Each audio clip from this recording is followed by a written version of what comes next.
Telangana state is the first state to implement Waqf amendment act. ये तेलंगाना में जो मौजूदा कांग्रेस की सरकार है वो ऑलरेडी वक्फ अमेंडमेंट एक्ट जो नया आया है वो एक्ट को इम्प्लीमेंट कर चुकी है। मैं हमारे हफीजुर रहमान पाशा साहब के सामने ये गवर्नमेंट का आर्डर दे रहा हूँ। ये तेलंगाना गवर्नमेंट का आर्डर है, क्योंकि मेरी तकरीर को इंटेलिजेंस वाले, स्पेशल ब्रांच वाले, सेंट्रल इंटेलिजेंस वाले सुन रहे हैं, तो मैं चाहता हूं कि अमित शाह, नरेंद्र मोदी, यहाँ के चीफ मिनिस्टर रेवंत रेड्डी को मुबारकबाद दे और उन तमाम उलमा मशाइखीन, ये जियो आकर 12 अगस्त के दिन ये जियो आया। यहाँ के चीफ एग्जीक्यूटिव ऑफिसर वक्फ बोर्ड को हटाने के लिए, एक ईमानदार ऑफिसर को हटाने के लिए एक साजिश की गई और यहाँ के हाई कोर्ट में एक ऑर्डर, हाई कोर्ट में एक पिटीशन डाला गया। 5 अगस्त के दिन एक ऑर्डर आया हाई कोर्ट का कि क्योंकि जो मौजूदा चीफ एग्जीक्यूटिव ऑफिसर है उसका तकर्रुर जो है एडिशनल कलेक्टर रैंक है, as per the new Waqf Act होना तो ये चाहिए कि जॉइंट सेक्रेटरी कैडर किसी आदमी को यहाँ पर जो है चीफ एग्जीक्यूटिव ऑफिसर डाला जाना चाहिए। ये एक पिटीशन हाई कोर्ट में डाला गया और बगैर किसी ताखिर के हाई कोर्ट के जज ने एक जजमेंट पास किया। 5 तारीख के दिन ये जजमेंट पास किया कि नए वक्फ कानून के तहत हिंदू या मुस्लिम, किसी हिंदू या किसी मुस्लिम जॉइंट सेक्रेटरी कैडर के चीफ एग्जीक्यूटिव ऑफिसर वक्फ बोर्ड तैनात किया जाए। लेकिन हमारा जो गवर्नमेंट ऑफ तेलंगाना का वकील था, जो एडवोकेट जनरल था, उसका काम था कि ये बोलना चाहिए था जज के सामने हाई कोर्ट के कि ये मसला अभी सुप्रीम कोर्ट में चल रहा है, we can not implement new Waqf Act बोलना चाहिए था। लेकिन यहाँ की कांग्रेस गवर्नमेंट के जो चीफ मिनिस्टर, जिसका वकील यहाँ पर जाके हमारी नुमाइंदगी करता है, वो एडवोकेट जनरल अदालत में खामोश रहा। उसके बाद में 5 तारीख के दिन जजमेंट आता है, 6 तारीख के दिन चीफ एग्जीक्यूटिव ऑफिसर काम करता है क्योंकि उसको ऑर्डर की कॉपी नहीं मिलती। 7 अगस्त के दिन फिर से कंटेम्प्ट नोटिस डाला जाता है, कंटेम्प्ट पिटीशन डाला जाता है। उसके बाद में 7 तारीख के दिन फिर एक जजमेंट आता है। 7 तारीख के दिन 2 जजमेंट आते हैं कंटेम्प्ट नोटिस में कि क्यों इसके अंदर यहाँ पर नए चीफ एग्जीक्यूटिव ऑफिसर हिंदू या मुस्लिम जॉइंट सेक्रेटरी कैडर को क्यों नहीं डाला गया। बड़े अफसोस की बात है, हमारा secretary minority welfare government of Telangana Shafiullah IFS ये ऑर्डर इश्यू करता है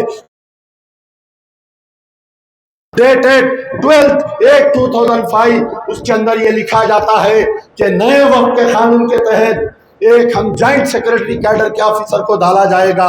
तो कहां पर है वो बत्ती गुल मौलाना, कहां पर है वो ह्यूमन चेन एहतजाज करने वाले मौलाना, कहां पर है वो वक्फ संडे मनाने वाले वो सियासतदान, कहां पर है? क्या तुम्हारे मुंह को लखवा हो गया कि तुम क्यों एहतजाज नहीं कर रहे हैं? 12 अगस्त सितंबर 1 महीना हो गया ये गवर्नमेंट ऑर्डर आकर, लेकिन सब खामोश बैठे हुए हैं। किसकी हिदायत के लिए खामोश बैठे हैं? मैं बड़े माजरत के साथ all India Muslim personal law board के सदर, क्योंकि आपका ताल्लुक भी हैदराबाद से है, पूरे हिंदुस्तान के मुसलमान आपकी तरफ नजर उठाए बैठे हैं। खालिद सैफुल्लाह रहमानी, मौलाना खालिद सैफुल्लाह रहमानी को ये ऑर्डर मैंने व्हाट्सएप के बड़े बड़े उलमा मशाइखीन को मैंने ऑर्डर व्हाट्सएप किया और उनके करीबी लोगों को फोन किया। हालिया में ये हमारा असेंबली इंतखाबात हुआ, मैं चाहता था क्या ये मसला असेंबली में उठे, लेकिन ये मसला किसी एमएलए ने असेंबली में नहीं उठाया। अरे गैरों से कोई शिकायत नहीं, लेकिन तुमसे उम्मीद थी, मजलिस इत्तेहादुल मुस्लिमीन के एमएलए से ये उम्मीद थी कि हंगामा कर देंगे असेंबली में। और वो कहाँ पर है? वो राहुल गांधी कहाँ पर है? वो मोहब्बत की दुकान कहाँ पर है? है।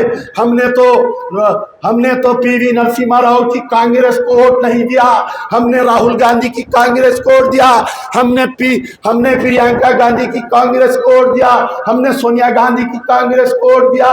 हमको मालूम था कि कांग्रेस सुधर गई है, हम ये सोच रहे थे।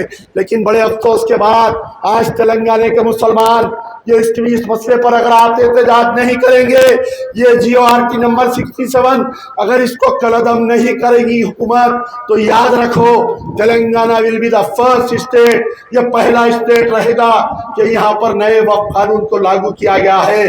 मैं तमाम उलमा से अदबन गुजारिश कर रहा हूँ कि इस जियो के खिलाफ में एहतजाज करे।